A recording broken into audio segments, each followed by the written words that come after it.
everyone. Lunch time tayo guys. I'm cooking the green beans with meat.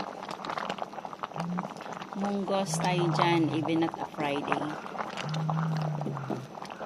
Hi, nagluto ako ng munggos. Yummy yummy, let's eat. Thank you for watching guys.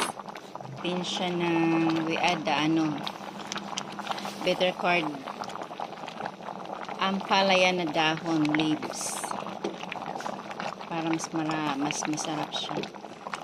Kain na everyone. Thank you for watching ang aking luto today, munggos. Hi guys, thank you for watching.